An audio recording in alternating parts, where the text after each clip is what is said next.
Ovda London BBC. Саламатсыздарбы? Эл аралык жана спорт жаңылыктары менен тааныштырып, Эрмек Максутова.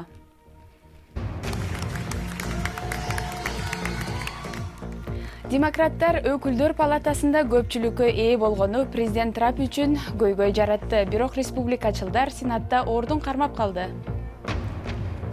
Кытай атайын лагерлерде миңдеген мусулман уйгурларды кыйнап жатат деген эл аралык сынды четке какты. Күрүчтүн кымбатташы, инфляция күч алып, Филиппиндин элет жерлери жапа чегүүдө. АКШда орто мөөнөттүк шайлоодо демократтар соңку 8 жылда биринчи жолу өкүлдөр палатасында көпчүлүк орунду ээлеп, президент Трамптын бийлигине сокку урду. Ал эми Сенатта болсо жагдай башка болду. Республикачылдар көбүрөөк орунга ээ болду. Эл өкүлдөр палатасында көк түстө көрсөтүлгөн демократтар таза жеңишке жетти. Ал эми Сенатта кызыл түстөгү республикачылдар мурдагыдан көбүрөөк орунга ээ болду. Президент Трамп Twitter баракчасында чоң ийгилик болду деп жазды. Бирок иш жүзүндө президент көздөгөн саясатын эми кандай жүргүзөт деген суроо жаралды. Бул түнү демократтардын көптөн күткөн майрамы болду. Ийгиликтин алдыңкы катарында аял талапкерлер турду. Алар өкүлдөр палатасында көпчүлүк орунду жеңип алды. Бул жеңиш Дональд Трамптын президенттик бийлигине чектөө коет. Сенатта республикачылардын орду дагы деле бар. Улуттуу кыйынчылыктарга карабай, ордун кармап калган саясатчылардын бири Тед Круз. Марша Блэкберн миллиондогон доллар каражатты сарптаган чоң кармашуудан кийин Теннесси штатында жеңишке жетти. АКШ буга чейин мындай кызуу өткөн орто мөөнөттүк шайлоону көрө элегиле. Бул шайлоо Дональд Трамптын президенттиги боюнча референдум катары көрүлүп, абдан көп киши катышты. Президент соңку 2 ай бою штаттарды катары менен кыдырып, үгүт иштерин жүргүзүп, өзүн Сенат жарышынын чордонуна койду. Трамптын өнөктүк иштерине өзү колгабыш кылганынан майнап чыкты окшойт. Президенттик кабыл алган кандидаттар анын саясатын да кабыл алды дегенди билдирет. Өлкө лидери үгүт иштерине өзү катышканы үчүн бүгүн ушундай ийгиликке жетип турабыз. Дональд Трамп шайлоонун жыйынтыгын чоң жетишкендик болду деп Твиттерде жазып чыкты.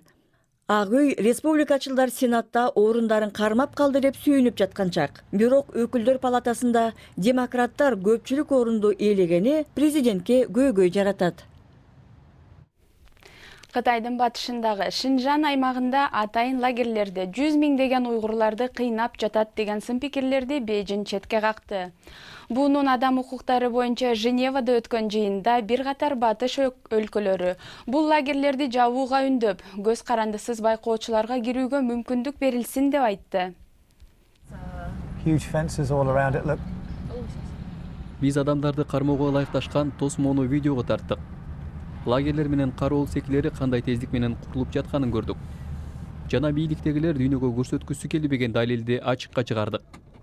Кытай жашыра турган эч нерсеси жок экенин айтып, Женевадагы адам укуктарына арналган жолугушууга келди.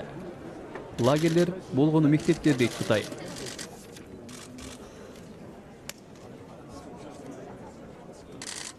Биз бирууч өлкөлөрдүн фактыга таянбаган жана негизсиз шектенүүлөрдү жараткан саясий мүнөздөгү айыптоолорун кабыл албайбыз.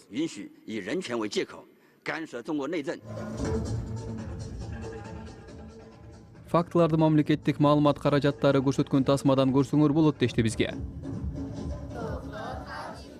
Анда Синьцзяндагы мусулман азчылыгын түзгөн уйгурлардын антиэкстремисттик окууну кубанычтуу өтүп жатканы көрсөтүлгөн. Сырттан караганда алар мектепке окшобойт.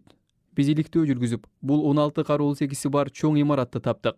Бириккен Улуттар уюмунда батыш өлкөлөрү биринин артынан бири терең тынчсыздануусун билдирди.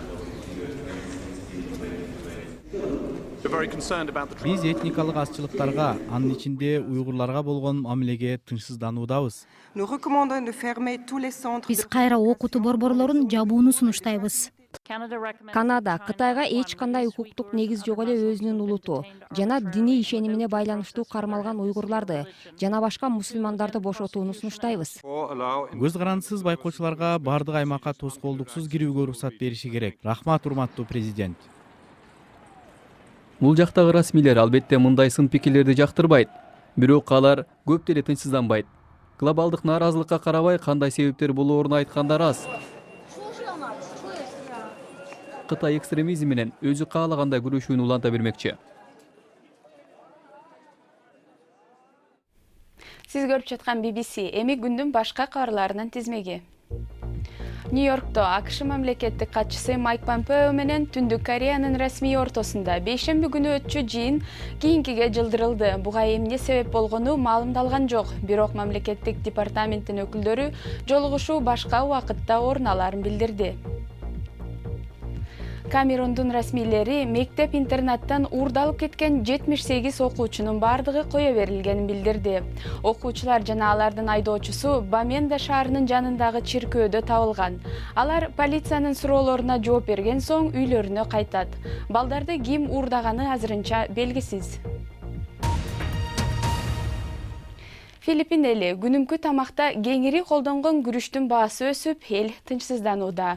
Өкмөттү сындагандар бул экономиканы начар тейлегендин натыйжасы дешүүдө. Бирок президент Родриго Дутерте дүйнө жүзү боюнча мунайдын баасы сыяктуу сырткы факторлордун айынан азык-түлүк кымбаттап жатат деп айтты. Итбаят Филиппиндин түндүгүндөгү калкы эң жыш арал. Ал түштүк Кытай деңизиндеги Филиппин материгинен 300 км алыстыкта. Бирок алыс жайгашканына карабай жергиликтүүлөр улуттук инфляция деңгээли өскөнүн байкоодо. Баланга портунда жергиликтүү соодагерлер жүгүн түшүрүүдө. Мэри Зейн дүкөндө тоңдурулган тамак сатат. Ал мунайдын кымбатташы менен импорттолгон товарларда кымбаттаганын айтат. Жол акы көтөрүлгөндө товардын баасын 1-2 тыйынга көтөрдүм. Баалар кымбаттады. Болгону бир аз коштум. Бирок эл баалардын өскөнүнө таң калууда. Кээде алар товарларды сатып албай коет. Бирок өлкө боюнча күрүчтүн баасы 2 эсе өскөн. Бул тургундардын тынчын алууда. Филиппиндин баш каласы Манилада расмийлер жакында азая түшкөн улуттук запасты толуктоого субсидия катары жеткирүүчү күрүчтү түшүрүүдө. Тарыхта Филиппин күрүчтү импорттоп келген. Манкут жана Расита бороонунан кийин бир канча аптанын ичинде өлкөдөгү эгин талаалары жабыркады. Президент баалар сырткы факторлордон улам өсүп жаткандыктан жагдайды көзөмөлгө алууга чамасы жетпей жатканын айтты. Мунайдын кымбатташы инфляцияга алып келүүдө. Бул актануу эмес. Чындыгында инфляция өсүүдө. Бирок ага жалгыз мунай баасы таасир этүүдө. Ошондой болсо да айрым экономисттер инфляциянын өсүүсүнө бийликтин салык реформасы себеп экенин айтат. Президент Родриго Дутерте филиппиндиктердин жашоосун жакшыртаарын убада кылды. Ошондуктан анын баалардын өсүшүн токтоторуна көп киши үмүт артып турат. Эми спорт жаңылыктары. Манчестер Юнайтед Ювентус менен оюнга камданууда. Жозе Мариньонун командасы H группасында 2-чи орунда турат. Алар көбүрөөк упай топтогонго аракет кылмакчы. Италиялык команда алардан 5 упайга алдыда келатат. 2020 жылдын апрель айында Вьетнам биринчи жолу Формула 1-дин гран-присин өткөрөт. Келишимге ылайык жарыш өлкөнүн баш каласы Ханойдун көчөлөрүндө өтөт. Жарыш өтчү жолдун узактыгы 5,5 километр жана анда 22 бурулуш болот. Бул Формула 1-дин Монако, Сингапур, Азербайжандан кийин 4-чү жолку көчөдө өткөн жарышы болот. Жаңылыктардын соңунда Непалдагы күчүктөрдүн жашоосу тууралуу айтып беребиз. 5 күнгө созулчу непалдык хиндулардын Тихар деген майрамы башталды. Анда иттерди даңазалап, алардын чекеси кызыл боек менен боелот экен. Аны Тика деп аташат. Фестивалда иттерге гүлдөн жасалган гирляндалар тагылат, жана аларга көп тамак берилет. Бул жана башка жаңылыктар азыр интернет сайтыбыздын башкы бетинде турат. Дарегибиз BBC Kırgız.com сайтыбыздан жаңылыктарды окуп, радиобузду да уга аласыз.